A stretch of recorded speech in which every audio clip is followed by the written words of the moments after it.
বাংলাদেশের রাজনীতির উপরে রাজনৈতিক দলগুলোর নিয়ন্ত্রণ নাই। তারা আসলে বুঝতে পারতেছে না আগামীতে কি হইতে পারে।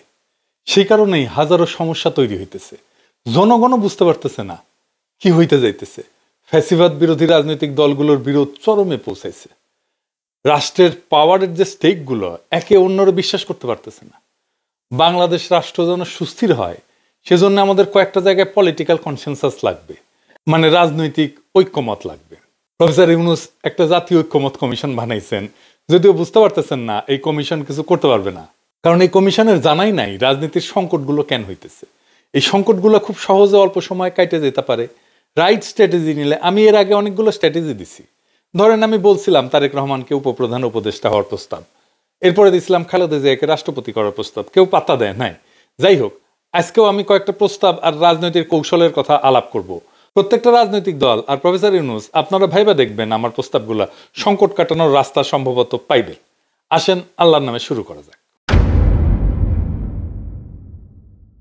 আমাদের সংকটগুলোকে যদি আমি লিস্টি করি আর কেন এটা সংকট হয়ে উঠলো সে আলাপটা করি, তাইলে এই আলাপটা পূর্ণাঙ্গ হবে। প্রথম সংকট, ফ্যাসিবিরোধী শক্তির মধ্যে একক রাজনৈতিক মুরব্বীর অনুপস্থিতি। মানে বিএনপি বড় দল, তারেক রহমান পরিপক্ক নেতা, কিন্তু তিনি জাতির রাজনৈতিক মুরব্বী না। প্রফেসর ইউনূস রাজনৈতিক বিষয়টা যেহেতু বুঝেন না, তাই উনি রাজনৈতিক মুরব্বী হয়ে উঠতে পারেন নাই। আমি রাজনৈতিক মুরব্বী বলতে এমন একজন রাজনৈতিক আইকনের কথা বলতেছি যার ফয়সালা সবাই মাইনে নেবে, যার সামনে রেখে সিদ্ধান্ত নিলে সেটা সবাই মাইনে নেবে এবং আস্থা পাবে। এই মুরব্বী হইতে পারেন একজনই বাংলাদেশে, খালেদা জিয়া। এই একজনই আছেন যার ফয়সালা অ্যান্টিফ্যাসিস্ট সবাই এক বাক্যে মাইনে নেবে। কেন? কারণ খালেদা জিয়াই হইতেছেন সেই নেতা, একমাত্র নেতা যার নেতৃত্বে সকল অ্যান্টিফ্যাসিস্ট শক্তি একসময় ঐক্যবদ্ধ থেকে তার নেতৃত্ব মাইনে নিছিল, রাজনীতি করছে। আমি এই প্রসঙ্গে একটা খুব ইন্টারেস্টিং গল্প বলি। আবুল মনসুর আহমেদের আমার দেখা রাজনীতির 50 বছর বয়ে আছে ঘটনাটার উল্লেখ। তখন আবুল মনসুর আহমেদ অবিভক্ত পাকিস্তানের ভারপ্রাপ্ত প্রধানমন্ত্রী। উনি ইন্ডিয়া গেছেন রাষ্ট্রীয় সফরে। তো নেহরুকে প্রস্তাব দিতেছেন যে কাশ্মীর প্রশ্নে একজন রাজনৈতিক মুরব্বীর ফয়সালা পাকিস্তান মাইনে নেবে। তো নেহেরু অবাক হইয়া জিগায়, কে সেই রাজনৈতিক মুরব্বী যার কাশ্মীর প্রশ্নে ফয়সালা পাকিস্তান মাইনে নেবে? ওনারা প্লেনে করে যাইতেছিলেন কোথায় থেকে যেন কোনখানে। তো আবুল মনসুর আহমেদ নেহরুর দিকে চাইয়া বললেন, আপনি মুরব্বী হিসাবে যে ফয়সালা দেবেন সেটা পাকিস্তান মাইনে নেবে। নেহরু তো অবাক। আবুল মনসুর বলতেছেন যে আমাদের আস্থা আছে, আপনি বেইনসাফি করবেন না। এটাই হইতেছে রাজনৈতিক মুরব্বীর ভূমিকা। পরে ওইটা আর কিছু আগাই নাই, কিন্তু যাই হোক, রাজনৈতিক মুরব্বী প্রশ্নে আমি এই গল্পটা বললাম। আর 2 নাম্বার সংকট হইতেছে রাজনৈতিক দলগুলো আর একটা রাজনৈতিক দলের সাথে বিরোধিতা কিভাবে করবে, কোন তরিকায়, এটা বুঝতে না পারা। 2টা দলের মধ্যে রাজনৈতিক বিরোধ থাকবে, খুবই ন্যাচারাল, সেজন্যই তারা 2টা দল, কিন্তু কোন কায়দায় রাজনৈতিক বিরোধিতা করবে সেটা বুঝতে পারতেছে না। বেদিশা। কেমনে নিজেদের সবচেয়ে শক্তিশালী রাজনৈতিক অবস্থানকে জনগণের সামনে তুলে ধরবে সেটাও বুঝতে পারে না। আমি আজকে কোন রাজনৈতিক দলের সবচেয়ে শক্তিশালী অবস্থানটা কি হইতে পারে সেটা আলাপটা আমি আজকে করবো না, পরে কোনো একদিন করা যেতে পারে। আজকে যে আলাপটা করব সেটা হইতেছে যে বিএনপির রাজনীতির ভুলের কারণে, ভুল রাজনৈতিক স্ট্র্যাটেজির কারণে পয়েন্ট পাইতেছে জামাত ইসলামী। এটা একটা মহা একটা তামাশার কথা। রাজনীতি করতেছে বিএনপি আর পয়েন্ট পাইতেছে জামাত ইসলাম। কেমনে আসেন একটু বুঝে দেখি। আপনারা দেখতেছেন বিএনপি আর জামাতের মধ্যে বৈরিতা। বিএনপি কি জামাতের সমালোচনা করতে পারবে না? অবশ্যই পারবে। জামাত কি বিএনপির সমালোচনা করতে পারবে না? অবশ্যই পারবে। কিন্তু বিএনপি কি সমালোচনা করতেছে? বলতেছে জামাত স্বাধীনতা বিরোধী, রাজাকার, পাকিস্তানপন্থী। আওয়ামী লীগ তো এই একই কথা বলে জামাতকে ঘায়েল করতে চাইছিল, তাই না? পারছে? ঘায়েল করতে পারে নাই। তাহলে একই অস্ত্র দিয়ে বিএনপি পারবে? পারবে না। কারণ কি? কারণ মুক্তিযুদ্ধ যদি একটা ফুটবল লিগ হয়, আওয়ামী লীগ সেই লিগের ফার্স্ট ডিভিশনের আনবিটেবল চ্যাম্পিয়ন। 1971-এ বিএনপির জন্মই হয় নাই। রাজনৈতিক দল হিসেবে 1971-কে পুরোপুরি ওন করা বিএনপির পক্ষে সম্ভব না। জিয়া অনেক বড় মুক্তিযোদ্ধা হইলেও জিয়া মুক্তিযুদ্ধের মাঠে কখনোই মুজিবকে অতিক্রম করতে পারবে না। জিয়া নিজেই স্বাধীনতার ঘোষণা দিয়েছিলেন মুজিবকে মহান নেতা বাইনা। বিএনপি মুক্তিযুদ্ধে ফুটবল লিগের 2nd ডিভিশনের প্লেয়ার। তাই আওয়ামী লীগ জামাতের বিরুদ্ধেই ক্যাম্পেইন করে রাজাকার বইলা, পাকিস্তানপন্থী বইলা যে পয়েন্ট পাইছে তার অর্ধেক পয়েন্টও বিএনপি পাবে না। বিএনপি আওয়ামী লীগের ফেলে দেওয়া অকার্যকর অস্ত্রকে দিয়া জামাতকে ঘায়েল করতে পারবে না, লিখে রাখতে পারেন। বরং বাংলাদেশের মানুষ জানে মুক্তিযুদ্ধ শব্দটা আওয়ামী লীগ আর ইন্ডিয়ার বিশেষ পছন্দের বিষয়। রাজাকার বা পাকিস্তানপন্থী বাংলাদেশে কোনো গালি না। আর কাউকে মুক্তিযুদ্ধের বিরোধী আর পাকিস্তানপন্থী বলা মানে সেই দলের গায়ে সাচ্চা ভারত বিরোধী শক্তির ছাপ্পা মাইরা দেওয়া। এডিটর সাহেব আজকে একটা ছাপ্পা দিয়ে দেন, পজিটিভ ছাপ্পা, জামাত আর শিবিরকে সাচ্চা ভারত বিরোধী দেন ছাপ একটা। হ্যাঁ, আড়াটা দেন, এবার আড়াটা দেন ছাপ।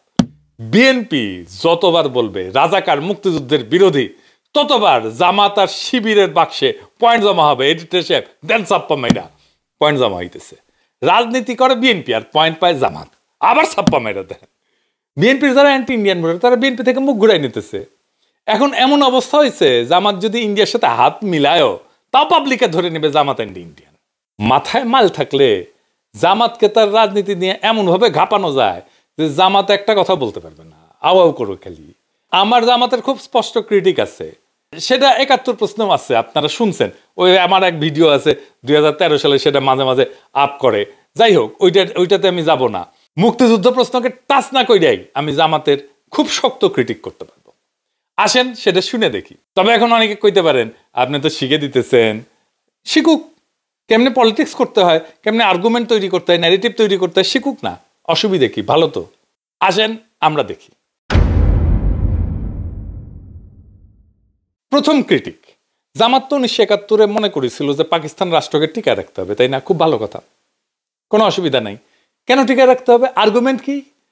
ওনারা বলেন যে কারণ ভারত যদি আজকে অখণ্ড ভারত থাকতো, সেই ভারতে সংখ্যালঘু মুসলমান কেমন নিপীড়িত হইতো তা তো আমরা আজকের ভারতকে দেখে বুঝতে পারি। নামাজ পড়া অবস্থায় পাশা লাথি দিয়ে তুলে দেয়, কান ধরে জয় শ্রীরাম বলায়, গরুর মাংস না গরু বহন করার অপরাধে পিটায় মেরে ফেলে, আপনার সম্পদ নিয়ে নিতেছে, আপনার মসজিদ ভেঙে ফেলতেছে, কিছুদিন পর পর জেনোসাইড করতেছে এক এক জায়গায়। তো জামাত তো এই যুক্তি দেয়, তাই না? খুব ভালো কথা। তো ভারতের সংখ্যালঘু হিন্দু, দলিত আর মুসলমানরা যখন পাকিস্তান আন্দোলন করতেছে, আপনারা জামাতরা কেন তার বিরোধিতা করলেন? আপনারা তো পাকিস্তান আইডিয়াকেই মানেন নাই, তার বিরোধিতা করছেন। তো সেই পাকিস্তান রাষ্ট্রকে রক্ষা করার জন্য ১৯৭১ দিওয়ানা হইলেন কেন? ৪৭-এ পাকিস্তান আন্দোলনের বিরোধিতা কইরা কি ঠিক করছিলেন? যদি পাকিস্তান না হইতো তাহলে তো বাংলাদেশ হইতো না। আর পাকিস্তান না হইলে যে ভারতের মুসলমানরা দুর্দশায় পতিত হইতো, সেটা কেন আপনার ১৯৪৭-এ বুঝলেন না? আজ বুঝতেছেন। তখন তো জিন্নাকে সাপোর্ট দেন নাই, তার বিরোধিতা করছেন। আচ্ছা বাদ দেন, ভুল করছেন একটা। ১৯৫০ সালে ভূমি সংস্কার আইন হইতেছে, পাকিস্তান হয়ে গেছে, জমিদারি প্রথা উচ্ছেদ করা হবে। এই আইনের প্রাতিষ্ঠানিক নাম ছিল পূর্ববঙ্গীয় রাষ্ট্রীয় অধিগ্রহণ এবং প্রজাস্বত্ব আইন ১৯৫০। এর মূল উদ্দেশ্য ছিল ব্রিটিশ আমলে প্রবর্তিত ১৭৯৩ সালে চিরস্থায়ী বন্দোবস্তের ফলে সৃষ্ট যে জমিদার, এই জমিদারে উচ্ছেদ করে দেওয়া। এবং এর জন্যই মুসলিম লীগ আন্দোলন করছে, এবং এর জন্যই পাকিস্তান আন্দোলন হয়েছে, এবং এই আন্দোলন করতে করতেই পাকিস্তানের জন্ম হয়েছে। তো মওদুদী সাহেব ৫০ সালে এই ভূমি সংস্কার আইনের সরাসরি বিরোধিতা করলো, জামাত ইসলামও করলো। তো এই ভূমি সংস্কার অন ইসলামিক এটা বলতেছেন উনি, মানে এটা ইসলাম মতে এটা সহি আছে। উনি একটা বই লিখলেন, বইয়ের নাম হইতেছে মাসালা ই মিল্কিয়াত তৈ জমিন। এই বইতে যুক্তি দিলেন যে ইসলাম ব্যক্তিগত মালিকানাকে স্বীকৃতি দেয়, ইসলাম আইনসঙ্গতভাবে অর্জিত ব্যক্তিগত সম্পত্তিকে সম্মান করে, এবং রাষ্ট্র সেটা কেড়ে নিতে পারে না, মানে জমিদারি কেড়ে নেওয়া যাবে না। এটা হইতেছে ওনাদের যুক্তি। আচ্ছা, হাজী শরীয়তুল্লাহ, তিতুমির, ফকির মজনু শাহ, নুরুল দিন, এরা জমিদারি উচ্ছেদের লড়াই করেননি, জীবন দিয়ে দিছে না ওনারা? আর জমিদারি উচ্ছেদ যখন হবে তখন আপনি তার বিরুদ্ধে দাঁড়াইতেছেন। বাহ, কি তামসা! আপনি তিতুমিরের বাঁশের কেল্লার নাম দিয়া ফেসবুকে বিপ্লব করতেছেন আপনার তরুণ সম্প্রদায়কে দিয়া, কিন্তু আপনি তো তিতুমিরের লড়াইকে অন করলেন না। বাস্তবে যখন একটা রিয়েল লাইফ রাজনৈতিক সিদ্ধান্তের বিষয় এসে দাঁড়ায়, আপনি তখন সঠিক সিদ্ধান্ত নিতে পারেন না। দেখেন, আমার ১৯৭১ টাইনে আনতে হইল না। এইটাই তো রাইট পলিটিক্যাল ক্রিটিক। এবার আসেন দেখি বিএনপিকে কেন জামাত বিরোধী স্ট্যান্ড নিতে হইল। এর কারণ কি এটা যে বিএনপি জামাতকে পছন্দ করে না বা তারেক রহমান শফিক ভাইকে পছন্দ করে না, তা না। বিএনপি বুঝে বাংলাদেশে ইসলামী রাজনৈতিক দল হিসেবে জামাত এবং অন্যান্য ইসলামপন্থী দলগুলো শক্তি সঞ্চয় করছে অনেক। তারা মনে করতেছে এইটা এখন এই ইসলামীপন্থী দলগুলোকে বিএনপি একা সামলাইতে পারবে না, তাই তার বাম লাগবে, আওয়ামী লীগকে লাগবে। সেই জন্য কিন্তু আওয়ামী লীগকে নিষিদ্ধ করতে চায় না বিএনপি প্রথমে, এবং এই করতে যায় জামাতকে আওয়ামী ন্যারেটিভ দিয়ে ঠেকাইতে গেছে বিএনপি, এবং জামাতকে আওয়ামী ন্যারেটিভ দিয়ে ঠেকাইতে যাওয়ার ফল হইতেছে 15ই আগস্টে কালচারাল ফ্যাসিস্টদের হাউকাও দেখছেন না, কাইন্দা কাইটা শেষ মুজিবের জন্যে। আওয়ামী লীগ ছাত্রলীগের ঝটিকা মিছিল বড় হওয়া দেখতেছেন না, এর দায় বিএনপির মুক্তিযুদ্ধ মারানি। বিএনপি যত বেশি মুক্তিযুদ্ধ চালাবে, আওয়ামী লীগ তত বেশি শক্তিশালী হবে নানা ফ্রন্টে। লিখে রাখেন। তাহলে বিএনপির এই শঙ্কা দূর করবে কে?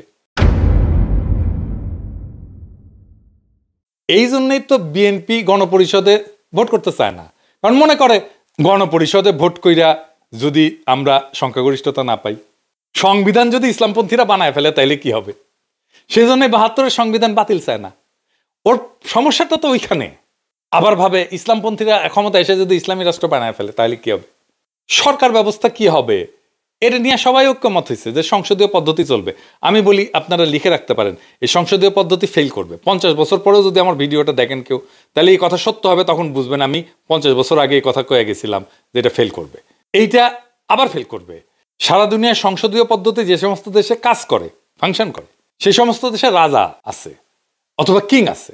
যে সমস্ত দেশে রাজা নাই বা কিং নাই, সেখানে সংসদীয় পদ্ধতি ফেল করবে। এটা নিয়ে আমার একটা এপিসোড আছে, দেখে রাখতে পারেন। বাংলাদেশের জন্য দরকার রাষ্ট্রপতি শাসিত পদ্ধতি, এবং এইটা একটা সিটিংয়েই হয়ে যেত, ১ ঘন্টার সিটিংয়ে। আলী রিয়াজকে দিয়ে ঐক্যমত কমিশন বসছে, ঘন্টার পর ঘন্টা মিটিং করছে, দিনের পর দিন মিটিং করছে, কোনো সলিউশন আসতে পারে না।